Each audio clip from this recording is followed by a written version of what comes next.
अब आज के इस वीडियो में विद्यार्थियों को फलन से संबंधित कुछ अन्य महत्वपूर्ण प्रश्नों को हल करना सिखाया जाएगा। पहला प्रश्न दिया गया है एफ ऑफ एक्स बराबर एक्स और फाई ऑफ एक्स बराबर 1/x। तो सिद्ध करो कि F of phi of x बराबर phi of F of x. तो चलिए हल करते हैं, स्टार्ट करते हैं। चूंकि एफ ऑफ एक्स बराबर एक्स दिया गया है तथा फाई ऑफ एक्स बराबर 1/x दिया गया है, इसलिए जो आपको सिद्ध करना है उसका बायां पक्ष उठाते हैं। पहले क्या उठाते हैं? F of phi of x. तो यहां देखिए डबल ऑफ हो रहा है, तो इस मंझले ब्रैकेट के अंदर फाई ऑफ एक्स है। जैसा कि हम जानते हैं कि जब हम कोष्ठकों का सरलीकरण करते हैं तो अंदर वाले कोष्ठक से अर्थात छोटे कोष्ठक से शुरुआत उसकी की जाती है। तो पहले हमें इस फाई ऑफ एक्स की वैल्यू रखनी होगी, जो कि कितनी है? फाई ऑफ एक्स बराबर क्या है? 1/x। तो जब हम 1/x लिखेंगे किसकी जगह पर? फाई ऑफ एक्स की जगह पर, तो हमारे पास क्या बचेगा? एफ ऑफ ये हमने फाई ऑफ एक्स की वैल्यू रख दी। अब हमने क्या देखा? ये बन गया एफ ऑफ एक्स का फॉर्म, और एफ ऑफ एक्स का फार्मूला क्या है? एक्स है, यानी एफ ऑफ समथिंग बराबर वही थिंग, सेम थिंग है ना। तो एक्स की जगह एक्स, तो एफ ऑफ 1/x की वैल्यू क्या हो जाएगी? 1/x हो जाएगी। तथा अब राइट हैंड इसका उठा लेते हैं, phi of F of x. तो पहले क्या करेंगे? ब्रैकेट के अंदर की वैल्यू रखेंगे जो कि एफ ऑफ एक्स है। एफ ऑफ एक्स क्या होगा? एक्स होगा। अब क्या बन गया? ये फाई ऑफ एक्स बन गया। तो इस प्रकार फाई ऑफ एक्स की वैल्यू क्या है? फाई ऑफ एक्स बराबर 1/x। तो ये भी हो गया 1/x। तो हमने क्या देखा कि ये दोनों वैल्यू जो हैं समान प्राप्त हुई हैं। तो हम क्या कह सकते हैं? अतः F of phi of x बराबर phi of F of X, और दोनों की ही वैल्यू क्या है? 1/x। तो इस प्रकार हम क्या कह देंगे? ये आपका कार्य प्रूव्ड हो गया और प्रश्न कंप्लीट हो गया। अब इसी प्रकार अगला प्रश्न विद्यार्थियों के पास है, एफ ऑफ एक्स बराबर लॉग ई बेस एक्स। तो चलते हैं, तो हल करना स्टार्ट करेंगे। चूंकि क्या लिखेंगे? एफ ऑफ एक्स बराबर लॉग ई बेस एक्स। तो इसलिए निकालना क्या है? F of x Y z, ये वैल्यू तुमको निकालनी है। तो बराबर क्या हो जाएगा? एक्स की जगह क्या लिखा हुआ है? X Y z. तो ये बराबर बन जाएगा log e base x Y z. अब लॉग के गुणों के बारे में हम जानते हैं। क्या जानते हैं? एक सूत्र होता है लॉग ए बी बराबर लॉग ए प्लस लॉग बी। अगर लॉग में कोई चीज गुणा की अवस्था में है तो उसको हम योग पर विस्तारित कर लेते हैं। तो ये बराबर हमारे पास क्या हो जाएगा? Log e base x plus log e base y plus log e base z. और यही वैल्यू जो हो गई है, अब देखो भाई, जैसे log e base x F of x के बराबर है, जब यहाँ एक्स है तो यहाँ एक्स है, तो इसके उल्टे मान हो जाएंगे। तो ई बेस एक्स को क्या कह सकते हैं हम? एफ ऑफ एक्स, चूंकि ये तो दिया गया है। इसी प्रकार ई बेस वाई को क्या कह सकते हैं? एफ ऑफ ये वाई बन गया। और इसी प्रकार इसको क्या कह सकते हैं? ये एफ ऑफ जेड। तो ये आपका देखिए, यहाँ से एलएचएस से स्टार्ट किया था और ये आरएचएस में आ गए हैं, तो ये आपका प्रूव्ड हो गया।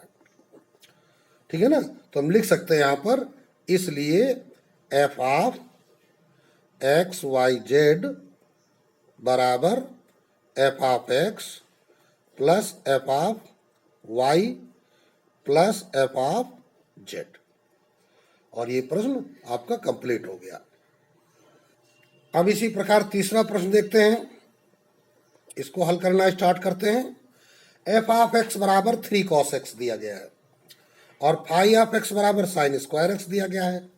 तो हम यही बात लिखेंगे, चूंकि एफ ऑफ एक्स बराबर 3 cos x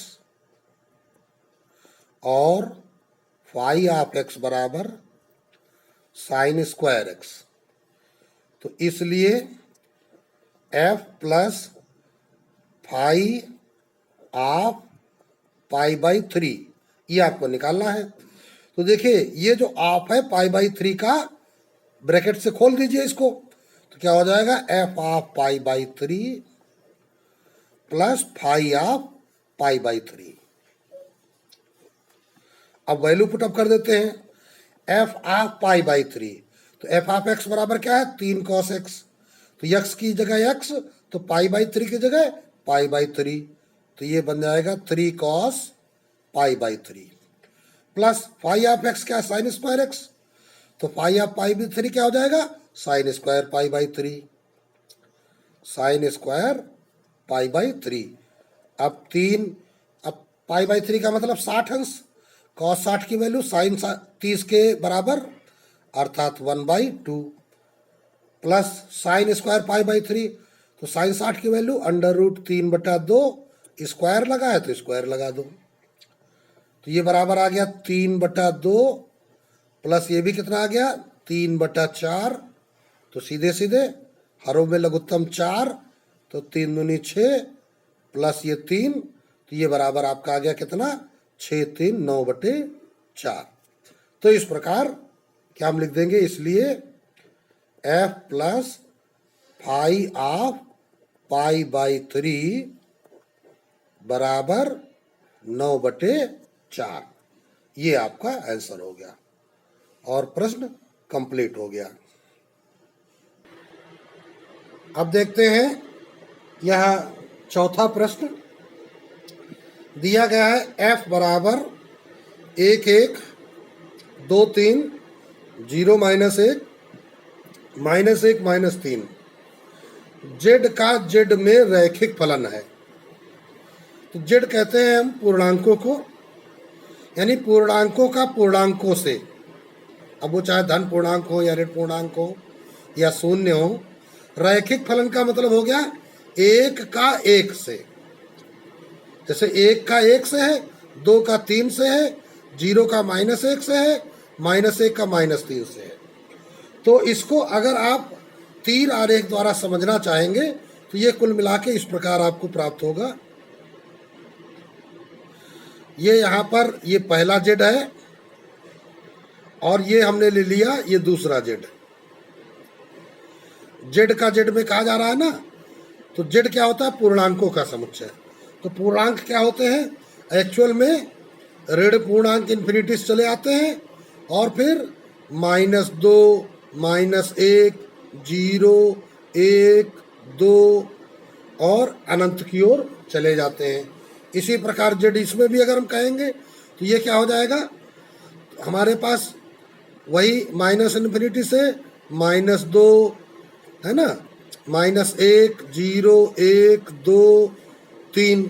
तो यहाँ देखो 1 का 1 से क्या तात्पर्य क्या होगा, 1 का संबंध 1 से, 2 का 3 से, 2 का संबंध 3 से, 0 का -1 से, 0 का संबंध -1 से, -1 का -3 से, तो -1 का संबंध यहाँ हम -3 भी लिख लेते हैं, -3 से।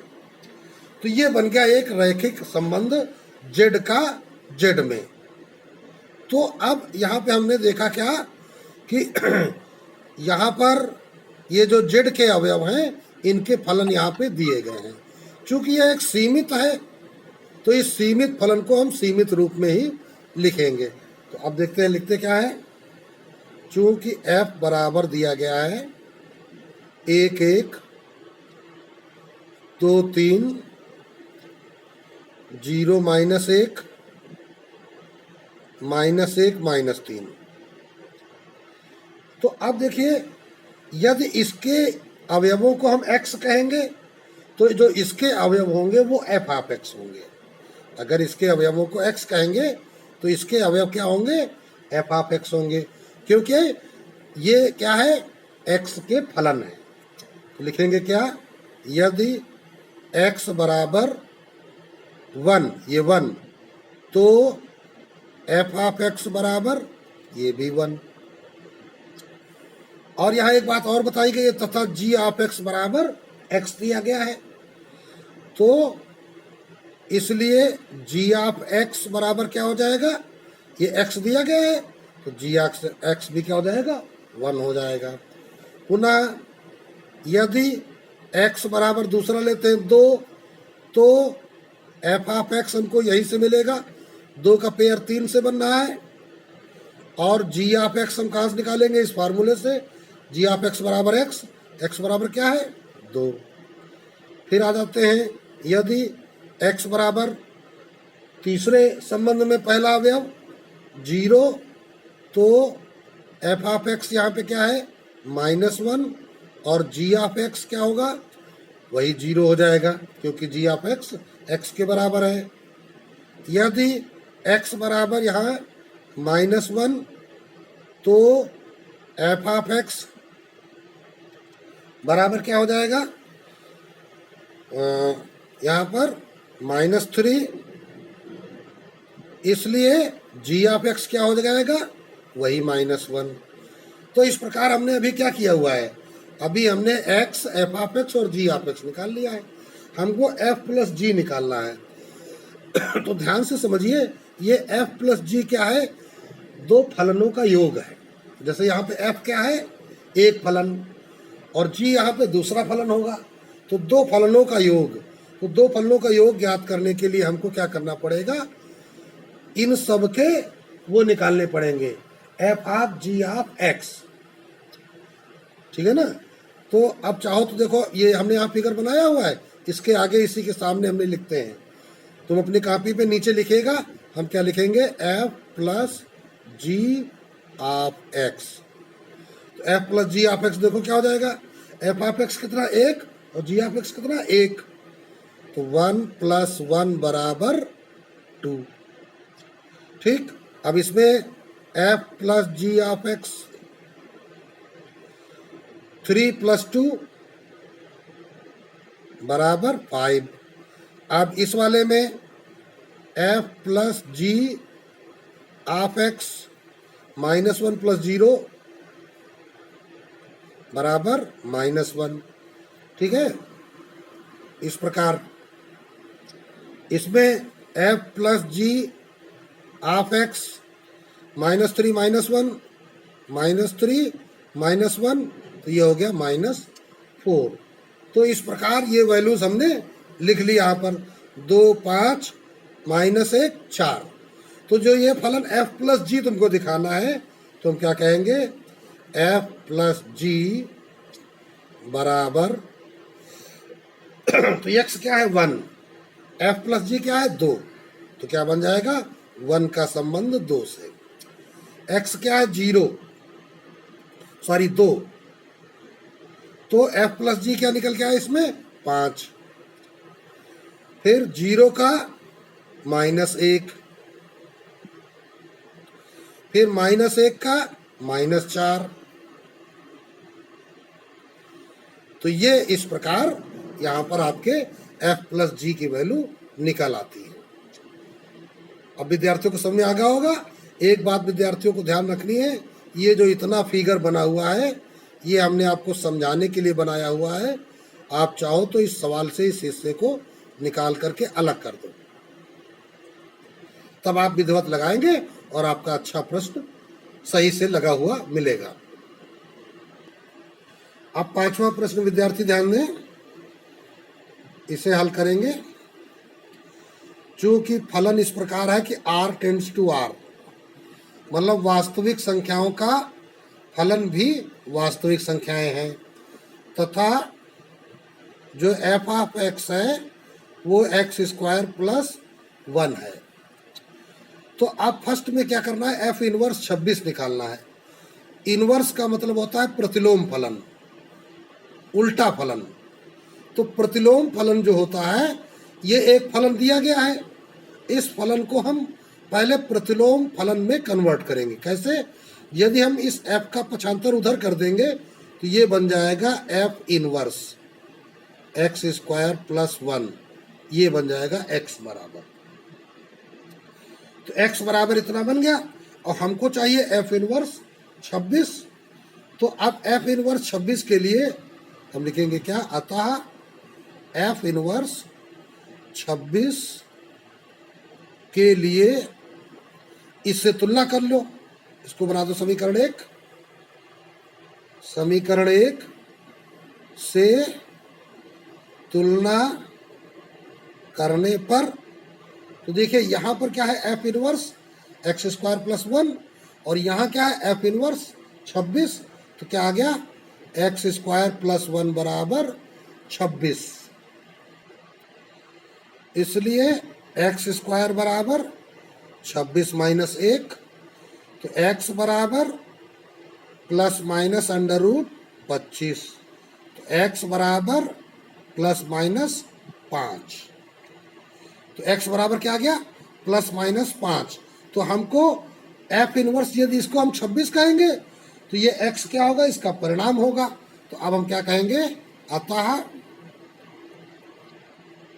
f इनवर्स 26 बराबर प्लस माइनस 5 को हम क्या लिख देंगे? एक सेट बना दो, -5 कामा प्लस 5, एक सेट के रूप में लिख दिया गया। ठीक, अब आते हैं इसी प्रकार क्या कहा गया है? f इनवर्स 10 कामा 37, ये देखिए एक सेट के रूप में लिखा हुआ है के लिए। तुमको क्या करना पड़ेगा? इसको दो भागों में तोड़ना पड़ेगा। जब f इनवर्स 10 कहोगे तो एक्स स्क्वायर प्लस 1 बराबर 10, तथा सेकंड स्थिति में क्या होगा? एक्स स्क्वायर प्लस 1 बराबर 37। तो यहाँ पे देखिए जब इसको हल करोगे तो एक्स स्क्वायर बराबर 9, एक्स स्क्वायर बराबर 36, तो एक्स बराबर यहाँ पे क्या आ जाएगा? प्लस माइनस 3, यहाँ एक्स बराबर प्लस माइनस 6।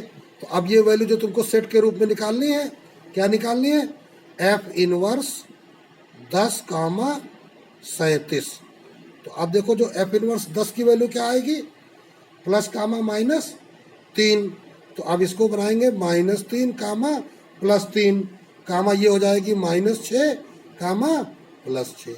तो ये आपका रिजल्ट प्राप्त हो जाएगा। तो इस प्रकार ये प्रश्न आपका कंप्लीट हो जाता है।